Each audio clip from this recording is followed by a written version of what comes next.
എല്ലാവർക്കും നമസ്കാരം.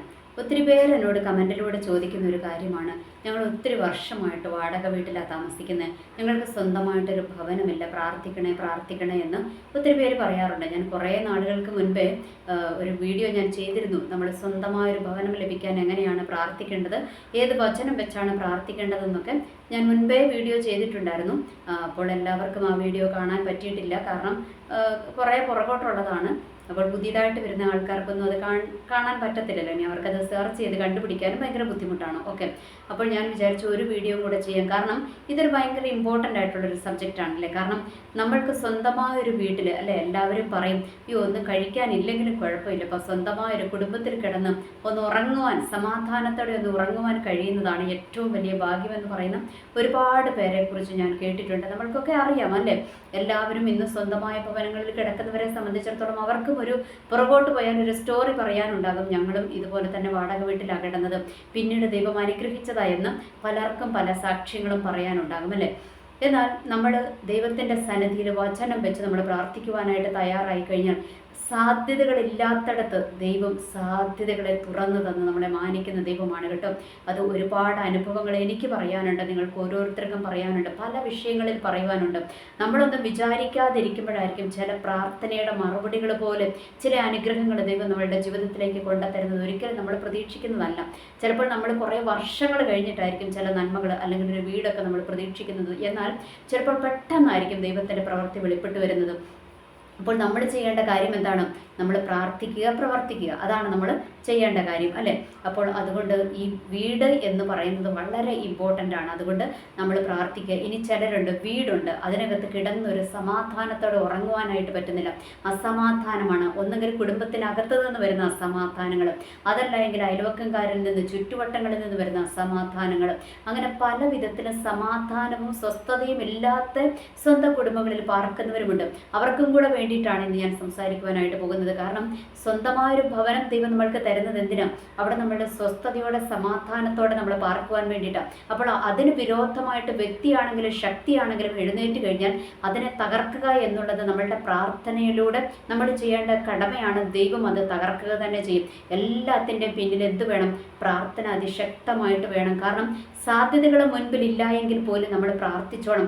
എവിടെയാണ് ദൈവത്തിൻ്റെ പ്രവൃത്തി, ഏത് സമയത്ത് ഏത് നിമിഷത്തിലാണ് വെളിപ്പെടുന്നതെന്ന് നമ്മൾക്ക് മനസ്സിലാക്കുവാനായിട്ട് കഴിയത്തില്ല. അതുകൊണ്ട് നമ്മൾ പ്രാർത്ഥിക്കുക. ചിലതൊക്കെ ഇമ്മീഡിയറ്റ് ആയിട്ട് സഡൻലി ആയിരിക്കും ചിലതിൻ്റെ മറുപടിയൊക്കെ ലഭിക്കുന്നത്. ചിലപ്പോൾ നമ്മൾക്ക് തന്നെ അതിശയം തോന്നുന്നു, എൻ്റെ കർത്താവ് എൻ്റെ പ്രാർത്ഥന ഇത്ര പെട്ടെന്ന് എൻ്റെ ദൈവം കേട്ടോ എന്ന് ചോദിച്ച് നമ്മൾ ദൈവത്തെ സ്തുതിക്കുന്ന ചില സിറ്റുവേഷൻസും ദൈവം നമ്മളുടെ ജീവിതത്തിൽ ഒരുക്കി തരും കേട്ടോ. അതുകൊണ്ട് നമ്മൾ പ്രാർത്ഥിക്കുക, വചനം വെച്ച് പ്രാർത്ഥിക്കുക. അതാണ് നമ്മളുടെ ജീവിതത്തിൽ എപ്പോഴും വിടുതലായിട്ട് തീരുന്നത്. വചനം എന്താണെന്ന് ഞാൻ മിക്ക വീഡിയോകളിലും പറയാറുണ്ട്. വചനം എന്താണ്? വചനം ദൈവമാണ്, നമ്മളുടെ കർത്താവാണ് വചനം. അതുകൊണ്ട് ആ ദൈവമാകുന്ന വചനം നമ്മൾ പറഞ്ഞു കഴിയുമ്പോൾ എന്താണ്? അതിൻ്റെ ശക്തി വെളിപ്പെടുത്തുക തന്നെ ചെയ്യും എന്നുള്ളൊരു യാഥാർത്ഥ്യം നമ്മൾ തിരിച്ചറിയുക. ഓക്കെ, അപ്പോൾ വചനം ഞാൻ പറഞ്ഞുതരാം. ഒന്നാമത്തത്, നമ്മളിനി വീട് കിട്ടുവാൻ പോകുന്നവർക്ക്, അതായത് ഇപ്പോൾ വാടക വീട്ടിലാണ് താമസിക്കുന്നത്, പുതിയതായിട്ട് വീടിന് വേണ്ടി പ്രാർത്ഥിച്ചുകൊണ്ടിരിക്കുന്നവരാണെങ്കിലും, വാടക വീട്ടിൽ താമസിക്കുന്നവരാണെങ്കിലും, സ്വന്തം ഭവനത്തിൽ താമസിക്കുന്നവരാണെങ്കിലും, ഒന്നാമത്തെ കാര്യം എന്താണ്? നമ്മൾക്ക് പാർക്കുന്ന ഭവനത്തിനകത്ത് നമ്മൾക്ക് സമാധാനം ഉണ്ടാകണം അല്ലേ. സമാധാനമില്ല എങ്കിൽ പിന്നെ എന്തുണ്ടായിട്ടും കാര്യമില്ല. അതുകൊണ്ട് നമ്മൾക്കവിടെ സമാധാനം ഉണ്ടാകണം. അതിന് നമ്മൾ ഏത് വചനം വെച്ച പ്രാർത്ഥിക്കുന്നത്? ഒരുപാട് വചനങ്ങളുണ്ട്, എന്നാലും ഞാൻ കുറച്ച് വചനങ്ങൾ പെട്ടെന്നൊന്ന് പറഞ്ഞു തരാം. ഓക്കെ, ഒന്ന് ഏഷ്യ 32:18. ആ വചനം എന്താ പറയുന്നത്? എൻ്റെ ജനം സമാധാന നിവാസത്തിലും നിർഭയ വസതികളിലും സ്വൈര്യമുള്ള വിശ്രാമ സ്ഥലങ്ങളിലും പാർക്കുമെന്നാണ് പറഞ്ഞിരിക്കുന്നത്. എന്ന് വെച്ചാൽ എൻ്റെ ജനത്തെ ഞാൻ പാർപ്പിക്കുന്നത് എവിടെയാണ്? നിർഭയ വസതികളിലാണ്, സ്വൈര്യമുള്ള വിശ്രാമ സ്ഥലങ്ങളിലാണ്, സമാധാന നിവാസങ്ങളിലാണ് ഞാൻ അവരെ പാർപ്പിക്കുന്നത് എന്നാണ് ദൈവത്തിൻ്റെ വചനം പറഞ്ഞിരിക്കുന്നത്. അതുകൊണ്ട് ഈ വചനം ആരോട് പറഞ്ഞിരിക്കുന്നതാണ്? നമ്മൾക്ക് ദൈവം തന്നിരിക്കുന്ന വാഗ്ദത്തമാണല്ലേ. അതുകൊണ്ട് ഈ വചനം വെച്ച് നമ്മൾ പ്രാർത്ഥിക്കുവാനായിട്ട് തയ്യാറാകാം. ഏഷ്യ 32:18. ഓക്കെ, അപ്പോൾ ആ വചനം വെച്ച് നമ്മൾ പ്രാർത്ഥിക്കുക. സമാധാനമില്ലേ? സമാധാനം വേണം. ഇനി ദൈവം തരുന്ന പുതിയ വീടാണോ? അതിനുവേണ്ടി പ്രാർത്ഥിക്കുകയാണോ? അവിടെയും നമ്മൾക്ക് ഒന്നാമതായിട്ട് വേണ്ടത് എന്താണ്? സമാധാനമാണ് വേണ്ടുന്നത്. അതുകൊണ്ട് ഈ വചനം മസ്റ്റായിട്ട് നമ്മൾ ഭവനത്തിൽ പാർക്കുന്നവരാണെങ്കിലും വാടക വീടുകളിൽ പാർപ്പിക്കുന്നവരാണ് പാർക്കുന്നവരാണെങ്കിലും പുതിയ വീടുകൾ ലഭിക്കുവാൻ പ്രാർത്ഥിച്ചു കൊണ്ടിരിക്കുന്നവരാണെങ്കിലും ഒന്നാമത്തെ വചനം ഏതായിരിക്കണം? ഇതായിരിക്കണം. ഏഷ്യ 32:18. എൻ്റെ ജനം സമാധാന നിവാസത്തിലും നിർഭയ വസതികളിലും സ്വൈര്യമുള്ള വിശ്രാമ സ്ഥലങ്ങളിലും പാർക്കും. ആ വചനം വെച്ച് പ്രാർത്ഥിക്കുക. അപ്പോൾ എന്താണ്? ദൈവത്തിൻ്റെ സമാധാനം നമ്മളുടെ കുടുംബങ്ങളിലേക്കും ഒഴുകിയിറങ്ങുക തന്നെ ചെയ്യും. കാരണം വചനം അവിടെ ക്രിയ ചെയ്യും. ക്രിയ ചെയ്യാതെ ദൈവത്തിൻ്റെ വചനം മടങ്ങി വരത്തില്ല. അതപ്പോൾ ഒന്നാമത്തെ വചനം അതാണ്. ഇനി അടുത്തത് സങ്കീർത്തനം 107:6 തൊട്ട് അങ്ങോട്ട് 6ഉം 7ഉം വചനം. അവിടെ വന്നു കഴിയുമ്പോൾ എന്താണ്? അവിടെ പറഞ്ഞിരിക്കുകയാണ്, അവർ തങ്ങളുടെ കഷ്ടതയിൽ യഹോവയോട് നിലവിളിച്ചു, അവനവരെ അവരുടെ ഞെരുക്കങ്ങളിൽ നിന്ന് വിടുവിച്ചു.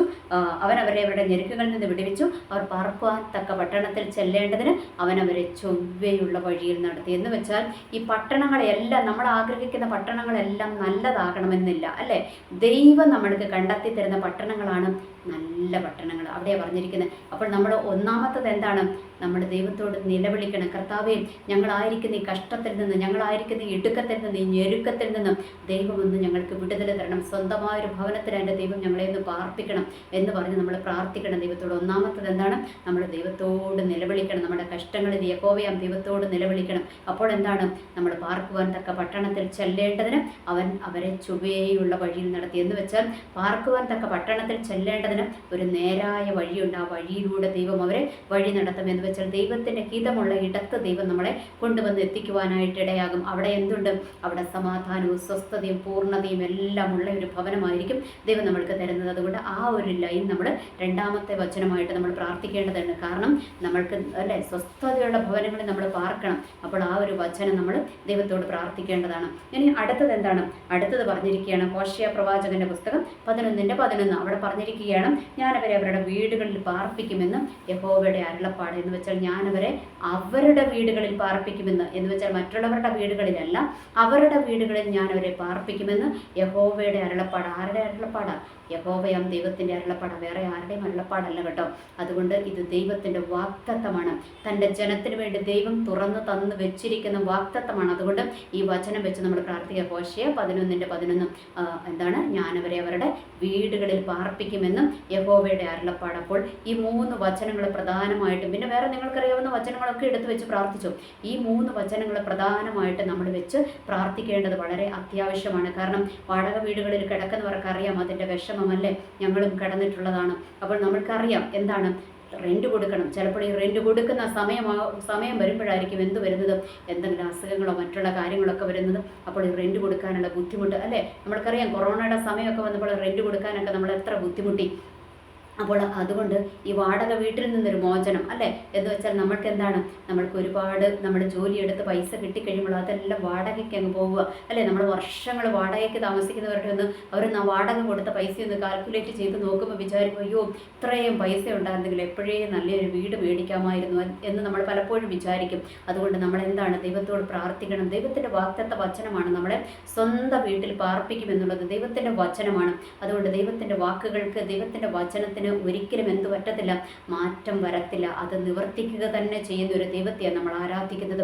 സാധ്യതകളൊന്നും മുൻപിൽ ഇല്ലെങ്കിൽ നമ്മൾ എന്ത് ചെയ്തോണം? പ്രാർത്ഥിച്ചോണം. രണ്ടാമത് നമ്മളെ കൊണ്ടാകുന്നത് പോലെ നമ്മൾ പ്രവർത്തിച്ചോണം. അതെപ്പോഴും ഞാൻ പറയാറുണ്ടല്ലേ, ദൈവം നമ്മൾക്ക് ബുദ്ധി തന്നിട്ടുണ്ട്, ദൈവം നമ്മൾക്ക് കഴിവ് തന്നിട്ടുണ്ട്.